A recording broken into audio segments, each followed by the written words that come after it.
Once upon a time, Paladins, Champions of the Realm, was a solid alternative to Overwatch, a free-to-play hero shooter with a dedicated community.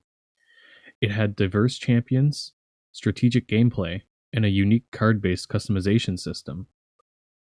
Now, it's all but dead. Hi-Rez Studios has halted major development, shifting focus to Smite 2. The game still exists, but with no new updates on the horizon, its future is bleak. So what happened? Why did Paladins go from being a viable competitor in the hero shooter genre to a game barely being kept alive? The answer involves a mix of corporate decisions, declining player numbers, and the ever-changing landscape of online multiplayer games.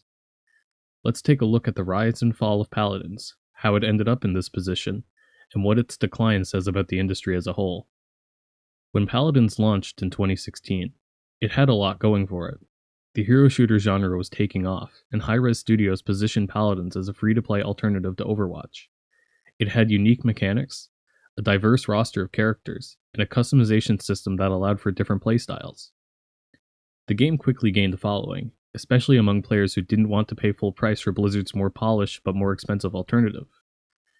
It carved out its own niche, with a dedicated player base that appreciated its mechanics and strategic depth. For a while, it seemed like Paladins was in a good spot. It wasn't Overwatch level huge, but it had a steady community, esports support, and regular updates that kept players engaged. But things started to shift. The biggest challenge for Paladins was always competition. From the start, it was compared to Overwatch, and while it had its own identity, it never fully escaped that comparison. When Overwatch 2 was announced, it pulled attention away, even if Blizzard's own handling of the sequel left players frustrated.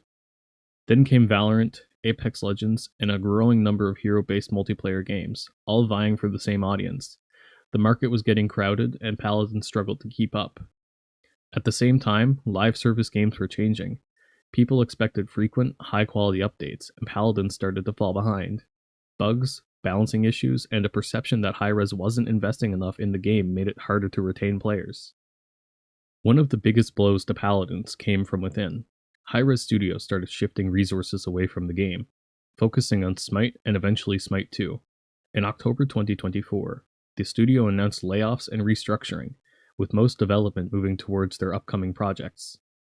For Paladins, this meant the end of major updates. The game would remain online, but with minimal new content, no roadmap, and a shrinking player base, its days were numbered. Hi-Rez's decision makes sense from a business perspective. Why continue investing in an aging game when new projects could bring in more money? Even before Hi-Rez pulled back, Paladins was struggling to retain players. At its peak, the game had a strong, consistent player base, but numbers started dropping. Between mid-2023 and early 2025, active players declined by over 70%. The game was still playable, but matchmaking became slower, balancing felt off, and community engagement dropped. It's a common cycle in live service games. Once updates slow down, player numbers dip, and once player numbers dip, updates slow down even more.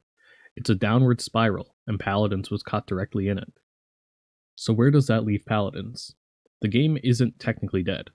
Servers are still online, and people can still play, but without major support, it's effectively in maintenance mode. That doesn't mean that Paladins was a failure. It had a strong run, lasted for nearly a decade, and proved that free-to-play hero shooters could work.